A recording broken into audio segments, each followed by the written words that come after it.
नमस्कार। उत्तराखंड वाणी plus workbook programme में आपका स्वागत है।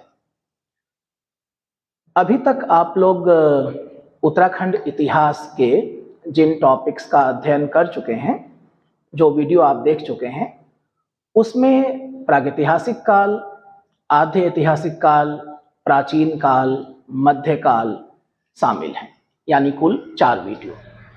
आज इस श्रृंखला में 5वीं वीडियो आपके सामने है, जो आधुनिक काल से संबंधित है, और इस श्रृंखला का जो समापन होगा वो उत्तराखंड में अलग राज्य, पृथक राज्य आंदोलन के साथ होगा। यानी कुल मिलाकर के आपको 6 वीडियो उत्तराखंड इतिहास पर मिलेंगी। तो आज उस श्रृंखला में 5वीं वीडियो है।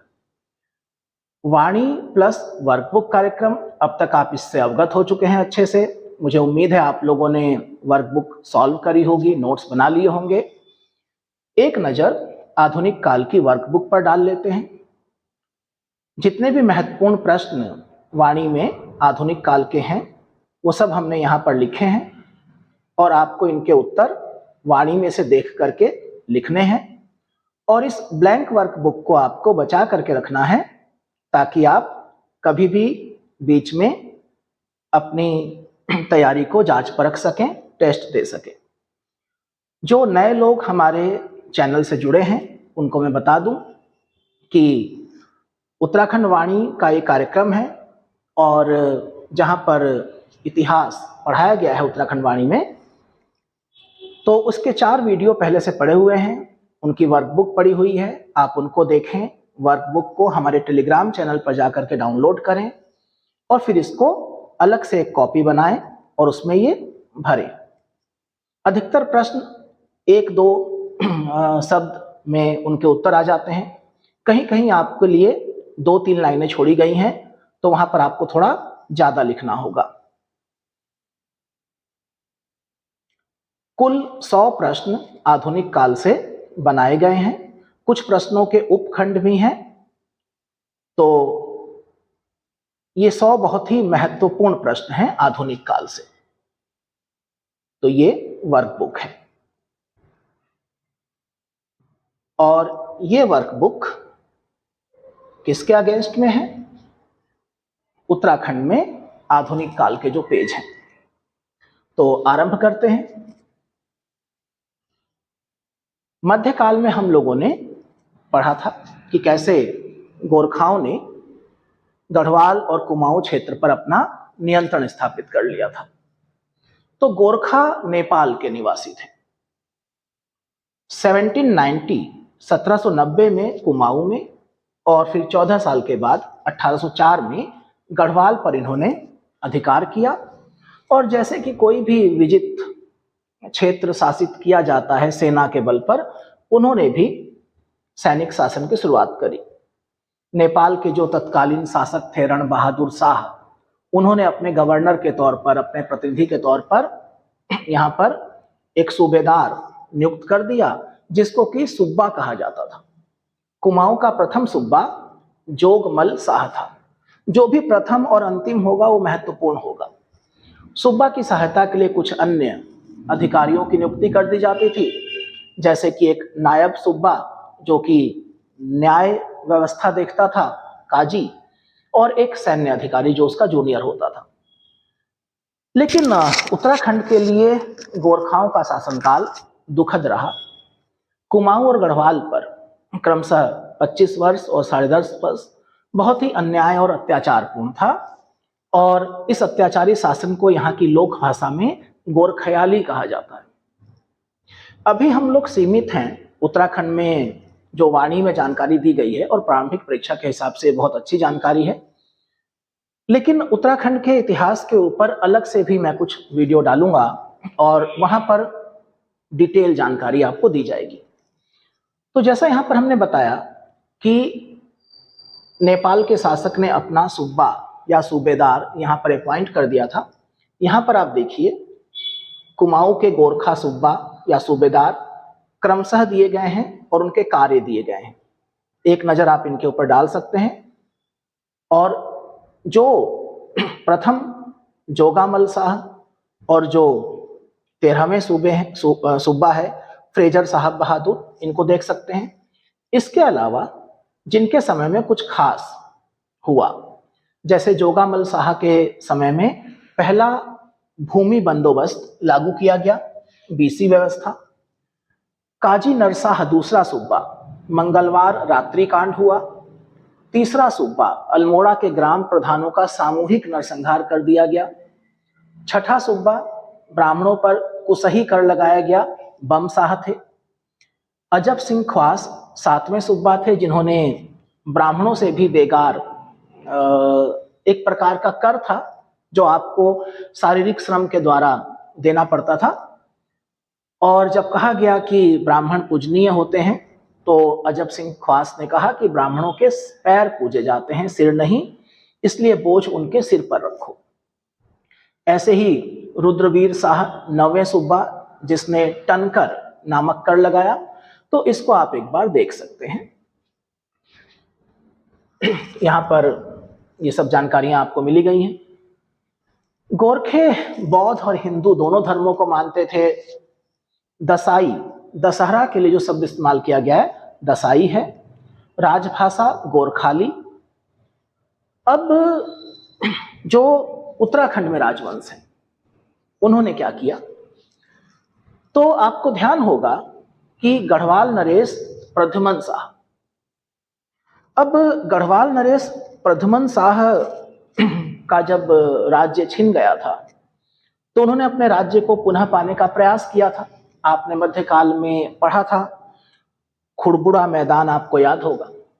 तो खुड़बुड़ा मैदान के युद्ध में प्रद्युमन शाह जो हैं वो वीरगति को प्राप्त हो गए, शहीद हो गए, और पूरा क्षेत्र जो है वो अंतिम तौर पर गोरखाओं के हाथ में चला गया। तो उनके दो पुत्र थे प्रद्युमन शाह के, एक कुंवर प्रीतम शाह और दूसरे थे सुदर्शन शाह। तो कुंवर प्रीतम शाह को तो गोरखाओं ने बंदी बना करके काठमांडू भेज दिया था, लेकिन सुदर्शन शाह जो थे वो प्रयास करते रहे कि कैसे अपने राज्य को स्वतंत्र कराया जाए। तो हरिद्वार और उसके आसपास के इलाके में वो सक्रिय थे, और यही वो समय था जब उन्होंने अंग्रेज गवर्नर जनरल लॉर्ड हेस्टिंग्स से गोरखाओं के खिलाफ मदद मांगी, और लॉर्ड हेस्टिंग्स ने उस मदद को देना एक्सेप्ट किया। तो अक्टूबर 1814 में लॉर्ड हेस्टिंग्स गवर्नर जनरल ने अंग्रेजी सेना भेजी, और 1815 के शुरू तक गढ़वाल मुक्त हो गया। यहां पर एक जानकारी है कि देहरादून पर जब गोरखा आधिपत्य था, तो हरसेवक दास गुरु रामराय दरबार के महंत थे। वापस आते हैं, अप्रैल 1815 में अंग्रेज कुमाऊं तक गए। कर्नल निकोलस और कर्नल गार्डनर ने पहले अल्मोड़ा को, फिर जनरल ऑक्टरलोनी ने मलाव का किला भी गोरखाओं से जीत लिया। इस तरीके से मई 1815 तक कुमाऊं भी गोरखों से मुक्त करा लिया गया। तो अक्टूबर 1814 से लेकर के और मई 1815 के बीच में उत्तराखंड गोरखा मुक्त हो गया। अब जो गोरखाओं का नेतृत्व तो यहां पर कर रहे थे अमर सिंह थापा, उनके और अंग्रेजों के बीच में सगौली की संधि हुई। दरअसल गोरखाओं से अंग्रेज वैसे भी परेशान थे। एक दौर था कि गोरखा बहुत आक्रामक हो गए थे, और गोरखपुर से लेकर के और बिहार तक जो नेपाल बॉर्डर है, इधर अंग्रेज अपनी विस्तारवादी नीति के चलते भारतीय रियासतों को जीतने में लगे हुए थे। तो गोरखे जो हैं वो अंग्रेजों का भी लिहाज नहीं कर रहे थे एक दौर में, लेकिन अंततः वो पराजित हुए। तो दिसंबर 1815 में संगौली की संधि हुई। संगौली बिहार के चंपारण जिले में है, लेकिन इसको नेपाल सरकार ने स्वीकार नहीं किया। जब स्वीकार नहीं किया तो अंग्रेजों ने नेपाल के ऊपर चढ़ाई कर दी। वहां पर एक बड़ी सेना भेजी गई। अंततः नेपाल दरबार को सगौली की संधि को मानना पड़ा 4 मार्च 1816 को। नतीजा यह हुआ कि गढ़वाल और कुमाऊं अंग्रेजों को सौंप दिया गया। काठमांडू में एक ब्रिटिश अधिकारी को रेजिडेंट के तौर पर रखना स्वीकार किया गया, और अंग्रेजों ने देखा कि गोरखाओं की जो मिलिट्री स्किल है या जो उनके अंदर वीरता के गुण हैं, तो अंग्रेजों ने गोरखाओं को ब्रिटिश सेना में भर्ती करना शुरू कर दिया और आज तक कर रहे हैं। 1804 के खुड़बुड़ा युद्ध के बाद कुमाऊं और गढ़वाल का प्रशासन अमर सिंह थापा और रणजोर थापा के हाथ में था और गढ़वाल में जो गोरखाओं के प्रशासक के तौर पर काम कर रहे थे हस्ती दल शाह। यहां कुछ गोरखा कालीन कर हैं। कुसही ब्राह्मणों पर लगाया जाता था। पुगाड़ी कर लैंड रेवेन्यू भूमि कर था, जिससे कि सैनिकों को वेतन दिया जाता था। टीका कर विवाह के अवसर पर था। सायर एक प्रकार का सीमा या चुंगी कर था, सामान को इधर से उधर जब ले जाया जाता था। टांड कर बुनकरों से लिया जाता था। ऐसे ही घरही या पिछही या मौकर, ये घरों के ऊपर लगा दिया गया था। दरअसल गोरखाओं ने अलग अलग प्रकार के कर लगा करके शोषण किया। सोनिया फागुन, गोरखाओं को अपना त्योहार मनाना होता था तो उसके लिए भी स्थानीय जनता के ऊपर टैक्स लगा दिया जाता था। सोनिया फागुन। संपत्ति हस्तांतरण हो रही है, उत्तराधिकार, तो वहां पर भी कर था, पगड़ी या पगड़ी कर। इसी प्रकार से सलामी, मिझारी, ये सब। कुछ शब्दावलियां हैं यहां पर, जैसे कि कठुआ ब्राह्मण दास होते थे। विचारी न्यायाधीश को कहा जाता था। ठाकुरिया पेंशन प्राप्त प्रधान अधिकारी होते थे। कामी शिल्पकर्मी थे। दसाई दशहरा को कहते थे, गोरखों का प्रमुख त्योहार था, ये हम पहले भी देख चुके हैं। अब गोरखे तो चले गए, लेकिन उत्तराखंड के एक क्षेत्र पर अंग्रेजों का नियंत्रण हो गया और उत्तराखंड में ब्रिटिश शासन की शुरुआत हो गई। शुरुआत में ब्रिटिश शासन से कोई खास दिक्कत नहीं थी, क्योंकि गोरखों के मुकाबले अंग्रेज हम लोगों को उदार लगे। गोरखों को पराजित करने के बाद 1815 में अंग्रेजों ने कैसे विभाजन किया। अलकनंदा का जो पश्चिमी भाग था, यानी कि टिहरी गढ़वाल क्षेत्र, उसको परमार नरेश सुदर्शन शाह को सौंपा गया, जबकि अलकनंदा के पूर्वी भाग, उसको ब्रिटिश गढ़वाल क्षेत्र कहा गया और देहरादून को अंग्रेजों ने अपने पास रखा।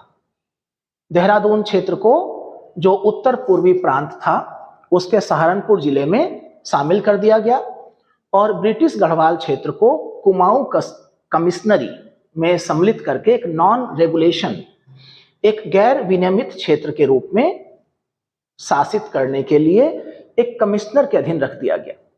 और कुल मिलाकर के 23 कमिश्नर, 1815 से लेकर के देश की आजादी तक 23 कमिश्नर हुए। इन कमिश्नर्स के कार्यकाल और उनमें जो भी महत्वपूर्ण घटनाएं हुई, उसके ऊपर हम लोग अलग से एक वीडियो बनाएंगे। यहां पर कुछ और शब्दावलियां हैं। थात और थातवान आप मध्यकाल में भी देख चुके हैं। भूमि को थात कहते थे, तो भूस्वामी जो जमींदार होता था वो थातवान कहलाता था। खैकर थातवान के अंडर में काम करने वाले किसान होते थे। ये भी दो प्रकार के होते थे, कच्चे और पक्के। कच्चे जिनके पास अपनी जमीन नहीं थी, पक्के जिनके पास अपनी जमीन हुआ करती थी। ऐसे ही सिरती, सिरतान, जो है ना, टेनेंट एट विल कहा गया है, भूमि के मालिक को वार्षिक किराया देते थे। Board of revenue, Kumaon commissioner, उन्हीं लोगों को सिरती या सिरतान के तौर पर एक्सेप्ट करते थे जिन्होंने किसी बंजर भूमि का विकास किया हो और काफी वर्षों से वहां पर वो कृषि कार्य कर रहे हो। इसके बाद आधुनिक भारत में स्वतंत्रता आंदोलन और सबसे पहले 1857 की क्रांति। 1857 के आंदोलन का उत्तराखंड में ज्यादा असर नहीं था। इसके 3 कारण यहां पर आपके सामने हैं। पहला, अन्यायपूर्ण गोरखा शासन के मुकाबले अंग्रेजों का शासन हम लोगों को उदारवादी लगा। नंबर 2, तत्कालीन जो कुमाऊं कमिश्नर थे रैमजे, वो काफी उदार थे और कुशल प्रशासक भी थे। तीसरा, टिहरी नरेश की भक्ति जो थी वो अंग्रेजों के प्रति थी। और राज्य में शिक्षा और संचार और यातायात के साधनों का अभाव था, तो सूचनाएं बहुत तेजी से एक क्षेत्र से दूसरे क्षेत्र में पहुंचती नहीं थी। एक गांव से दूसरे गांव में भी सूचनाओं को पहुंचने में समय लग जाता था, तो लोगों को बहुत जानकारी नहीं थी कि क्या हो रहा है शेष दुनिया में। उसके बावजूद कुछ हमारे पास उदाहरण हैं कि 1857 के विद्रोह का प्रभाव उत्तराखंड पर भी पड़ा।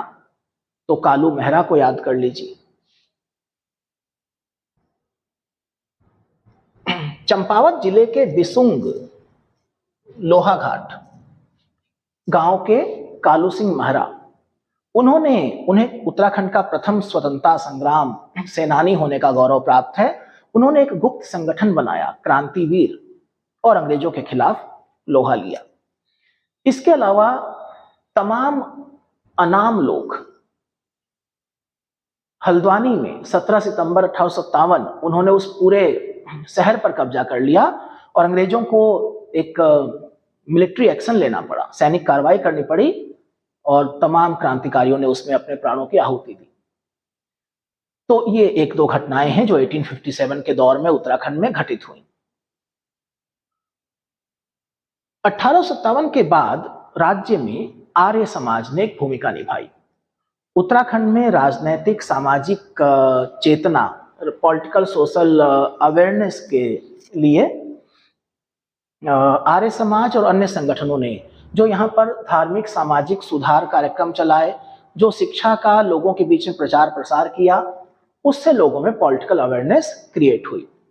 अब लोगों ने धीरे धीरे संगठित होना शुरू किया, चर्चा करनी शुरू करी कि देश के हालात क्या हैं, और इन उद्देश्यों के लिए दो तरीकों से काम किया गया। कुछ संस्थाओं की स्थापना की गई और पत्र पत्रिकाओं का प्रकाशन शुरू किया गया। तो ऐसी पहली एक संस्था जो है 1870 में अल्मोड़ा में डिबेटिंग क्लब है। लोग इकट्ठा हुआ करते थे, देश और समाज के हालात पर चर्चा किया करते थे। और 1871 में अल्मोड़ा अखबार, विशेष तौर पर कुमाऊं क्षेत्र में, गढ़वाल क्षेत्र में थोड़ा सा समय लगेगा, कुमाऊं क्षेत्र में पॉलिटिकल अवेयरनेस पहले आई। 1886 में कलकत्ता में कांग्रेस का दूसरा ही सम्मेलन हुआ था। पहला हुआ था बॉम्बे में। तो दूसरे सम्मेलन में कुमाऊं से ज्वाला दत्त जोशी और दो नेताओं ने हिस्सा लिया था। 20वीं सदी के प्रथम दशक में उत्तराखंड के राजनीतिक मंच पर पंडित गोविंद बल्लभ पंत की एंट्री हुई।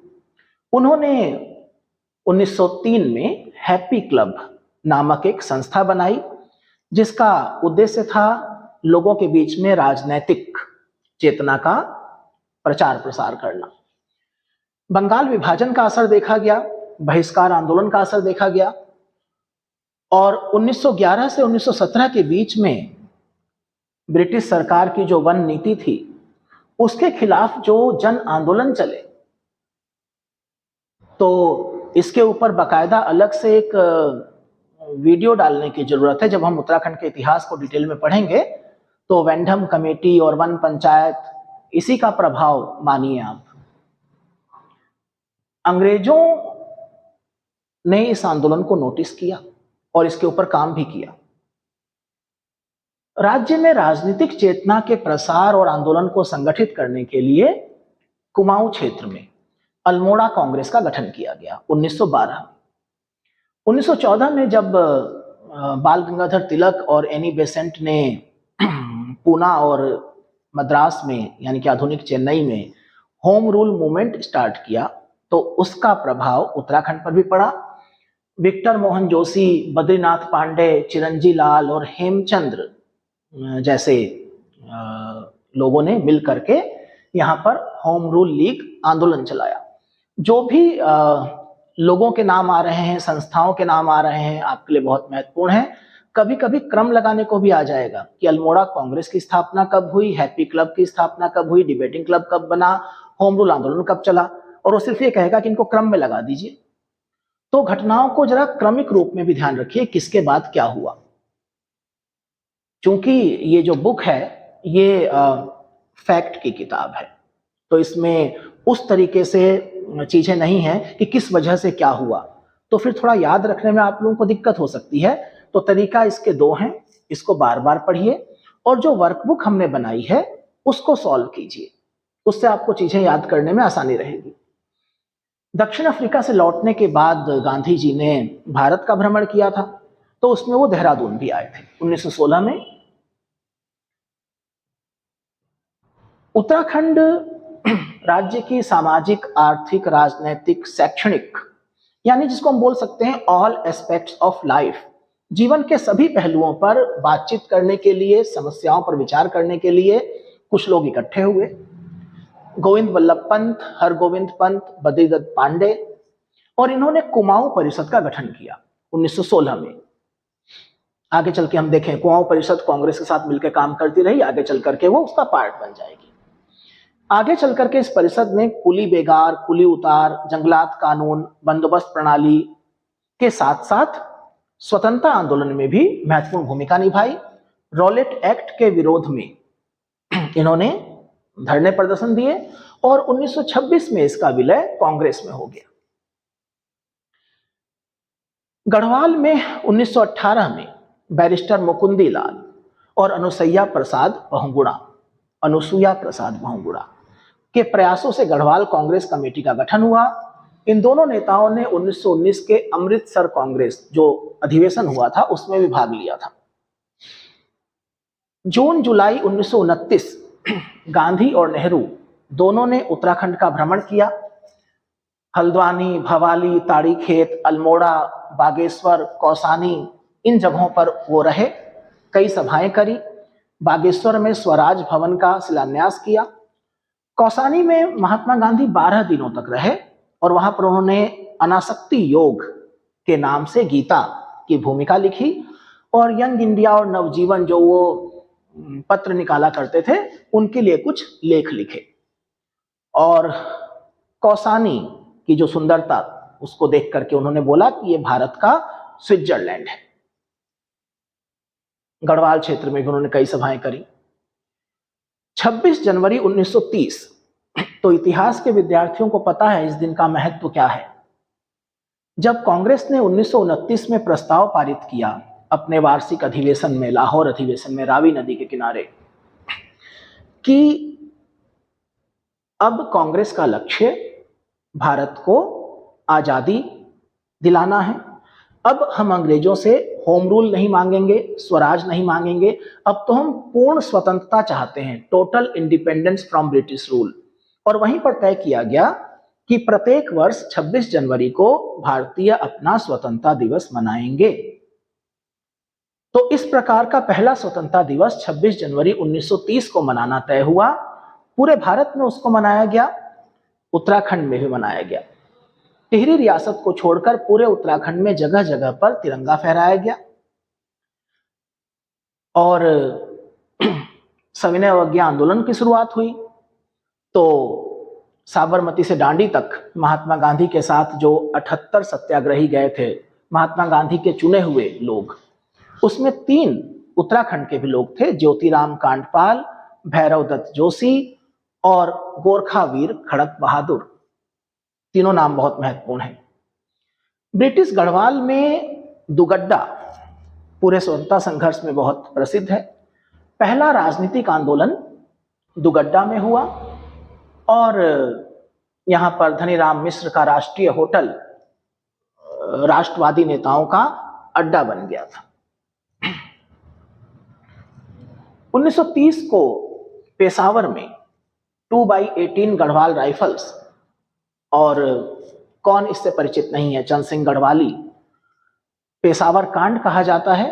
चंद सिंह गढ़वाली के नेतृत्व में निहत्थे अफगान स्वतंत्रता सेनानियों पर गोली चलाने से इनकार कर दिया गया। दरअसल भारत में जो सेना थी तो अंग्रेजों को उसकी लॉयल्टी पर बिल्कुल भी डाउट नहीं था। वो तारीफ किया करते थे कि भारतीय सेना जो है वो ब्रिटिश कालीन भारतीय सेना विद्रोह नहीं करेगी, वो अंग्रेजों के प्रति बिल्कुल वफादार रहेंगे। तो इस तरह की इक्का दुक्का जो घटनाएं हुई वो अंग्रेजों को बुरी तरह से चौंका देती थी। और भारतीयों को एक गर्व की अनुभूति कराती थी।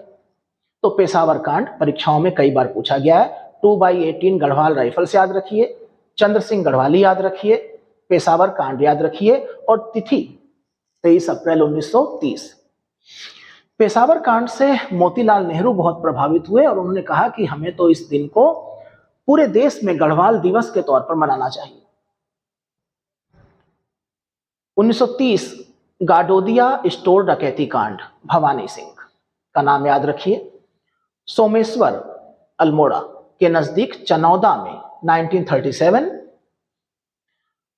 शांतिलाल त्रिवेदी गांधी आश्रम के संस्थापक, और गांधी आश्रम राजनीतिक गतिविधियों का केंद्र बन गया। 1942 के मूवमेंट के दौरान उस पर ताला लगा दिया गया था। 1940 में पूरे देश में जब व्यक्तिगत सत्याग्रह चलाया गया, महात्मा गांधी का प्रस्ताव था।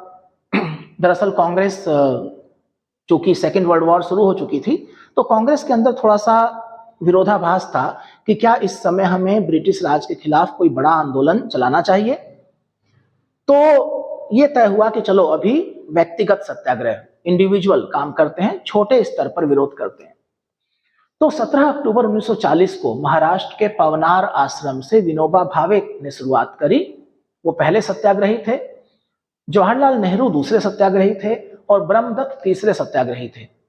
यहां पर करना यह होता था कि आपको जाना होता था किसी पब्लिक प्लेस पर, ब्रिटिश राज की पॉलिसीज और जो सेकेंड वर्ल्ड वॉर में भारत को घसीटा गया था उसके खिलाफ बोलना होता था और गिरफ्तारी दे देनी होती थी। तो उत्तराखंड भी इससे अछूता नहीं रहा।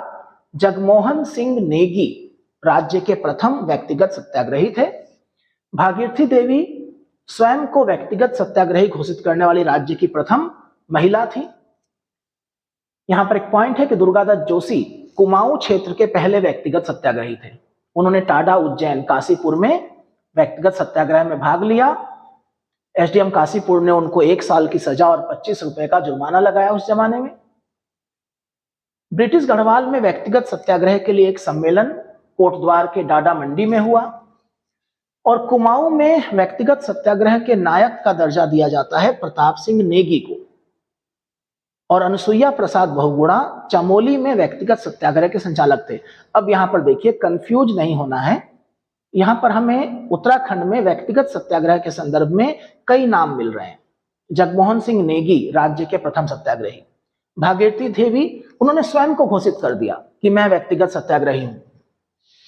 दुर्गादत्त जोशी कुमाऊं क्षेत्र में पहले, और ब्रिटिश गढ़वाल में डाडा मंडी में पहला सम्मेलन हुआ। प्रताप सिंह नेगी अगेन कुमाऊं में, अनुसुईया। तो इनकी एक लिस्ट बना लीजिए, जब आप हमारी वर्कबुक देखेंगे तो ये सब नाम एक साथ आ जाएंगे। भारत छोड़ो आंदोलन में पूरा भारत शामिल था तो उत्तराखंड भी शामिल था। देघाट की घटना अल्मोड़ा में, हीरामणि और हरिकृष्ण शहीद हो गए। ऐसे ही सालम, धामदेव, टीका सिंह और नरसिंह धानक शहीद हो गए। सालम क्रांति की मुख्य सहयोगी जानकी बिष्ट को कहा जाता है।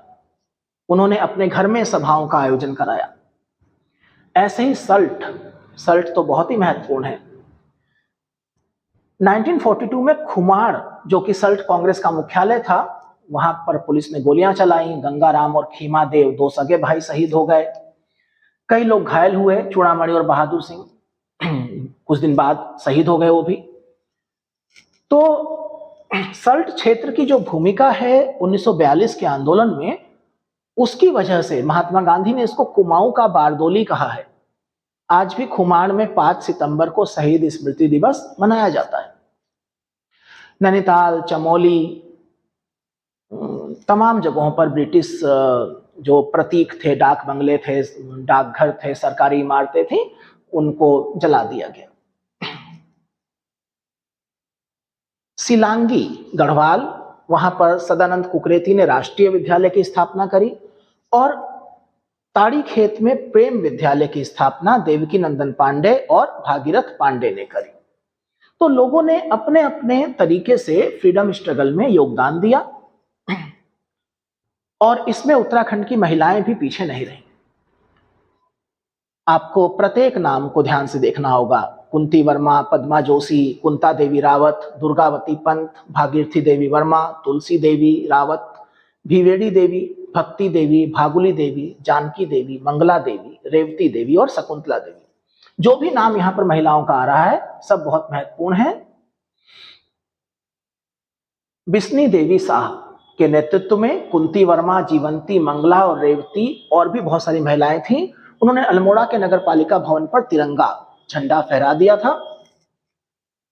और किसी भी सरकारी इमारत पर ब्रिटिश काल में अगर भारतीय अपना ध्वज फहराते थे तो वह अपराध था, उसके लिए सजा मिलती थी। फरवरी 1932 में राज्य की 8 महिलाओं को फतेहगढ़ जेल में भेजा गया और पद्मा जोशी को लखनऊ जेल भेजा गया। कुंती वर्मा को तो जिंदा या मुर्दा पकड़ने का आदेश जारी कर दिया गया। मालती देवी भारत छोड़ो आंदोलन के दौरान देश सेवक संगठन से संबद्ध विद्या देवी, कुंती देवी, सरस्वती, भागीरथी, इन्होंने अपने तरीके से रेलवे की संपत्ति को नुकसान पहुंचाया। 15-15 वर्ष की सजा सुनाई गई और जो भी एक बार जेल में चला जाता था फिर वो देश की आजादी के बाद ही छूट पाए। 1941 में गांधी जी ने अपनी विदेशी शिष्या कैथरीन हेलिमेन, जिनका नाम सरला बहन हो गया था, उन्हें अल्मोड़ा भेजा कि उस क्षेत्र की महिलाओं के बीच में प्रचार प्रसार किया जाए। उन्होंने कौसानी में लक्ष्मी आश्रम की शुरुआत करी, जहां पर महिलाओं को आत्मनिर्भर होना, कताई बुनाई और ये सब सिखाया जाता था। साथ ही साथ राष्ट्र में उनकी भूमिका क्या है, स्वतंत्रता आंदोलन क्यों जरूरी है, ये सब। भारत छोड़ो आंदोलन के दौरान सरला बेन को प्रशासन द्वारा अल्मोड़ा की सर्वाधिक खतरनाक व्यक्ति घोषित कर दिया गया था। सरला बेन की एक सहयोगी थी तुलसी देवी। उन्होंने महिलाओं को संदेश दिया था कि रोना धोना बंद करो और आगे बढ़ो। रो नहीं, आगे बढ़ो। यदि शिक्षित नहीं हो तो अपने हाथों और दिमाग का प्रयोग करो। हारो नहीं, भगवान ने तुम्हें शक्ति दी है, उसको बढ़ाओ और अपने पैरों पर खड़ी हो जाओ। तो रो नहीं, आगे बढ़ो। संदेश आज भी प्रासंगिक है। उन्होंने भी कताई बुनाई केंद्र, ऊन गृह उद्योग, निराश्रित महिलाओं को आत्मनिर्भर बनाने के लिए काम किया। लक्ष्मी आश्रम जो सरला बेन ने स्थापित किया था, उसमें कमला और बसंती 2 सगी बहनें थी, जिन्होंने सर्वोदय के प्रचार प्रसार में महत्वपूर्ण भूमिका निभाई। गांधी जी की एक और विदेशी शिष्या मीरा बहन ने ऋषिकेश में पशुलोक की स्थापना करी और महिलाओं के बीच में अवेयरनेस क्रिएट करने के लिए काम किया। अब हमारे पास जानकारी है पत्र पत्रिकाओं का योगदान। तो समय विनोद उत्तराखंड का पहला समाचार पत्र था। जयदत्त जोशी ने नैनीताल से इसको निकाला था 1868 से 1878 के बीच में। तो आप ध्यान रखेंगे, समय विनोद उत्तराखंड का प्रथम समाचार पत्र। जयदत्त जोशी का नाम याद रखेंगे, नैनीताल याद रखेंगे। उत्तराखंड में पत्र पत्रिकाओं को हम अलग से भी पढ़ेंगे। यहां पर चूंकि स्वतंत्रता आंदोलन में इनका योगदान, इसलिए यहां पर हम इसको थोड़ा सा देख रहे हैं। अल्मोड़ा के डिबेटिंग क्लब ने अल्मोड़ा अखबार निकाला। संपादक थे बुद्धि बल्लभ पंत। बुद्धि बल्लभ पंत 1871। 1918 में जो इसका होली इशू था, होली अंक था, अर्थात होली के त्योहार के अवसर पर जो अखबार पब्लिश हुआ, बद्रीदत्त पांडे ने एक गजल लिखी और तत्कालीन जो कमिश्नर है उसकी नीतियों की आलोचना कर दी। नतीजा, अखबार पर जुर्माना लगाया गया और ये बंद हो गया। अल्मोड़ा अखबार को उत्तराखंड में पत्रकारिता की प्रथम ईंट कहा जाता है। अल्मोड़ा अखबार के बंद हो जाने के बाद बद्रीदत्त पांडे ने शक्ति नामक एक वीकली न्यूज़पेपर निकाला। साप्ताहिक, साप्ताहिक की मतलब हफ्ते में एक दिन निकलता था। 1901 में कुली बेगार प्रथा के खिलाफ एक संगठन बना था, गढ़वाल यूनियन। उन्होंने गढ़वाली नामक अखबार का प्रकाशन शुरू कराया। संपादक थे पंडित गिरिजादत्त नैथानी। और टिहरी रियासत को उसका राष्ट्रवादी रवैया पसंद नहीं आता था। उन्होंने काफी प्रयास किया कि अखबार बंद हो जाए, लेकिन कैसे कैसे करके वो चलता रहा। ऐसे ही स्वाधीन प्रजा जो 1930 में निकलना शुरू हुआ मोहन जोशी के संपादकत्व में। देखिए 3 चीजें महत्वपूर्ण हैं, बल्कि 4 चीजें। अखबार का नाम, संपादक, कहां से निकल रहा था और वर्ष क्या था। ये 4 चीजें आपको पत्र पत्रिकाओं के बारे में पता होनी चाहिए। नाम, वर्ष, संपादक और स्थान। 1939 में लैंसडॉन से भक्त दर्शन और भैरव दत्त ने कर्मभूमि का प्रकाशन किया और युगवाणी जो कि देहरादून से प्रकाशित होती थी उसने भी स्वतंत्रता आंदोलन में अपनी आवाज दी। आजाद हिंद फौज लगभग 12%, लगभग 2500 सैनिक अकेले उत्तराखंड के थे। बुद्धिशरण रावत नेताजी के निजी सहायक थे। पितृशरण रतूड़ी कर्नल थे। ऐसे ही चंद्र सिंह नेगी सिंगापुर स्थित ऑफिसर्स ट्रेनिंग स्कूल का कमांडर नियुक्त किया गया था। मेजर देव सिंह दानू नेताजी के अंगरक्षक बटालियन गढ़वाली बटालियन के कमांडर थे और बहुत सारे सैनिक शहीद हुए, ज्ञान सिंह बिष्ट और महेंद्र सिंह। तो इन सब नामों को आपको देखना होगा। इसके अलावा स्वतंत्रता आंदोलन के समकालीन जो अन्य आंदोलन चले जिनका मकसद उत्तराखंड के लोगों के राजनीतिक और सामाजिक अधिकारों को प्राप्त करना था या जो भेदभाव था उसको समाप्त करना था, जैसे कि कुली बेगार आंदोलन। अब जब अंग्रेजों ने उत्तराखंड पर शासन करना शुरू किया और रास्ते मोटरेबल नहीं थे, पैदल जाना पड़ता था, अपना सामान भी खुद लेके जाना पड़ता था, तो अंग्रेजों ने एक प्रथा बना दी कि एक गांव के लोग अंग्रेजों का सामान अपनी पीठ पर लाद करके दूसरे गांव तक पहुंचाएंगे, फिर दूसरे गांव के लोग उसको तीसरे गांव तक पहुंचाएंगे।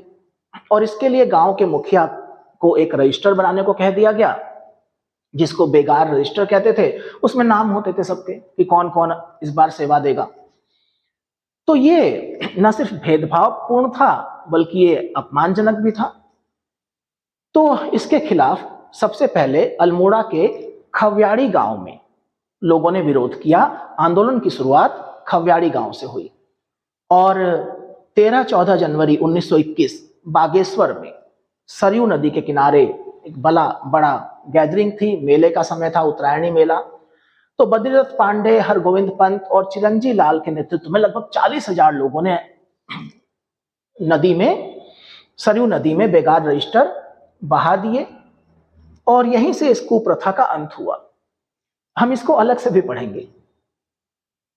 टिहरी राज्य आंदोलन 1939, श्रीदेव सुमन, दौलत राम, नागेंद्र सकलानी, वीरचंद्र सिंह गढ़वाली, इन्होंने मिलकर के प्रजामंडल की स्थापना करी और प्रजामंडल जो है टिहरी रियासत को बिल्कुल भी नहीं भा रहा था। श्रीदेव सुमन को गिरफ्तार करके जेल में डाल दिया गया। उन्होंने भूख हड़ताल शुरू करी और 25 जुलाई 1944 84 दिन की भूख हड़ताल के बाद वो शहीद हो गए। उनकी शहादत के बाद दौलत राम और मोलूराम नौटियाल और नागेंद्र सकलानी ने प्रजामंडल का काम संभाला, आंदोलन की बागडोर संभाली। जैसे ही भारत स्वतंत्र हुआ तो उत्तराखंड में भी टिहरी रियासत के विलय की मांग उठने लगी। सकलाना में राज्य के खिलाफ विद्रोह फूट पड़ा और अंततः कीर्तिनगर आंदोलन के बाद यह तय हो गया कि अब टिहरी को भारत के साथ मिलना पड़ेगा। तो कीर्तिनगर आंदोलन में मोलूराम भरदारी और नागेंद्र सकलानी शहीद हो गए थे।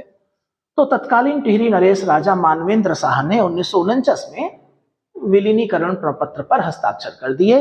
1 अगस्त 1949 टिहरी संयुक्त प्रांत, यूनाइटेड प्रोविंस, यानी कि आज के उत्तर प्रदेश का एक जिला बन गया। डोला पालकी आंदोलन। डोला पालकी आंदोलन उत्तराखंड में जो शिल्पकार थे, दलित वर्ग के लोग, वो चाहते थे कि स्वर्ण जातियों की तरह उनको भी कुछ अधिकार मिले, जैसे कि शादी या अन्य अवसरों पर डोला पालकी में बैठने का हक मिले, जो कि उनको नहीं था। यह व्यवस्था सिर्फ उच्च वर्ण के लोगों के लिए थी। तो विवाह के पश्चात दुल्हा हो दुल्हन हो उसको पैदल ही जाना होता था। तो जयानंद भारतीय ने इसके खिलाफ आंदोलन किया और शिल्पकारों यानी दलितों को ये अधिकार मिला। दलितों के लिए शिल्पकार शब्द का प्रयोग 1911 में हरि प्रसाद ने किया था। 1940 के आसपास एक सड़क आंदोलन भी चला, गरुड़ से कर्णप्रयाग तक और लैंसडाउन से पौड़ी तक सड़क बनाने के लिए आंदोलन किया गया। कनकटा बैल बनाम भ्रष्टाचार आंदोलन, तो अल्मोड़ा के बड़ियार रैत लमगड़ा गांव में, मतलब ये भ्रष्टाचार का बड़ा बढ़िया उदाहरण था। तो एक ही बैल को 2 बार मरा घोषित किया गया, उसकी बीमा की राशि प्राप्त कर ली गई। तो उत्तराखंड संघर्ष वाहिनी ने ऐसे भ्रष्टाचार के खिलाफ आवाज उठाई और अल्मोड़ा, नैनीताल, उत्तरांचल के कई जनपदों में, यहां तक कि दिल्ली तक इस आंदोलन की धमक सुनाई दी। कोटा खर्रा आंदोलन, थोड़ा सा आपको आंदोलनों का एक क्रम भी बना लेना चाहिए। तो कोटा खर्रा आंदोलन जो है वो राज्य के तराई क्षेत्र में सीलिंग कानून को लागू करा करके जो भूमिहीन किसान थे उनके बीच में भूमि वितरण करना था। तो आंदोलनों में न्यूनतम क्या करना है आपको, आंदोलन का वर्ष और उसका उद्देश्य क्या था, और उसके बाद उस आंदोलन में जो नेतृत्व है, जो मुख्य नेतृत्व है, उसका नाम आपको पता होना चाहिए। शराब विरोधी आंदोलन को आप देख लेंगे। नशा नहीं रोजगार दो का नारा, उत्तराखंड संघर्ष वाहिनी। अब ये आजादी के बाद की चीज है। तो 1984 में अल्मोड़ा, नैनीताल आदि इलाकों में शराबबंदी लागू भी कर दी गई, लेकिन बाद में फिर वो हटा लिया गया। और अंततः विश्वविद्यालय आंदोलन, नारायण दत्त तिवारी उत्तर प्रदेश विधानसभा में 1955-56 में उन्होंने विश्वविद्यालय संबंधी एक प्रस्ताव रखा था कि नैनीताल में एक विश्वविद्यालय खोला जाए, लेकिन फिर यह हुआ कि एक विश्वविद्यालय गढ़वाल में और एक कुमाऊं में स्थापित किया जाए। तो कुमाऊं विश्वविद्यालय की स्थापना नैनीताल में हुई और गढ़वाल विश्वविद्यालय की स्थापना श्रीनगर में की गई। तो उत्तराखंड में आधुनिक युग में यहां तक आज हम लोगों ने कवर किया है। इसके बाद उत्तराखंड के इतिहास में वाणी बुक में सिर्फ एक टॉपिक बचता है, पृथक राज्य आंदोलन। इसको हम लोग अगले लेक्चर में कवर करेंगे और उसके बाद फिर हम लोग उत्तराखंड के भूगोल पर जाएंगे। ये इसकी वर्कबुक है। अगर आप लोग इसकी वर्कबुक नहीं भरेंगे तो आपको इस लेक्चर का वास्तविक लाभ नहीं मिलेगा, क्योंकि मैंने अपने आप को सीमित रखा है कि क्या उत्तराखंड की परीक्षावाणी पुस्तक में बताया गया है। मैंने इसको बहुत मोटा मोटा आपको समझाया है, इससे ज्यादा कुछ नहीं। तो जो असली इसका रियल बेनिफिट है वो आप तभी हासिल कर सकते हैं जब आप इस वर्कबुक को अपनी कॉपी में नोट करें। बहुत सोच समझ करके मैंने ये वर्कबुक प्रोग्राम लॉन्च किया है। हम अपने यहाँ ऑफलाइन प्रोग्राम में बच्चों को ही कराते हैं, तो वहां हम चेक कर पाते हैं कि बच्चे कर रहे हैं कि नहीं कर रहे हैं। साथ ही साथ हम इसके ऊपर टेस्ट प्रोग्राम भी बनाते हैं। लेकिन अब जब हम नहीं देख सकते कि आप लोग क्या कर रहे हैं, तो मैं सिर्फ कह सकता हूं कि आप इसको करिए, क्योंकि जब मैं देखता हूं उत्तराखंड या किसी भी सब्जेक्ट के ऊपर यूट्यूब पर लेक्चर्स को, तो उसमें जो सबसे बड़ी कमी मैं महसूस करता हूं कि नोट्स कैसे बनेंगे। वो तो अवेलेबल नहीं है, सिर्फ आपको लेक्चर दे दिया जाता है। इसीलिए मैंने यहां पर ये शुरुआत करी है कि आपको मैं नोट्स भी प्रोवाइड करूं। किताब आपके पास है ही, और नोट्स भी इस फॉर्म में प्रोवाइड करूं कि आपको थोड़ी मेहनत करनी पड़े। मैं आपको बताऊं ना कि सलामी किस प्रकार का कर होता था, या मिझारी किस प्रकार का कर होता था, या कठुआ किसको कहते थे, विचारी न्यायाधीश को कहते थे। ये आप किताब में देख करके भरें, तभी इसका वास्तविक लाभ आपको मिल पाएगा।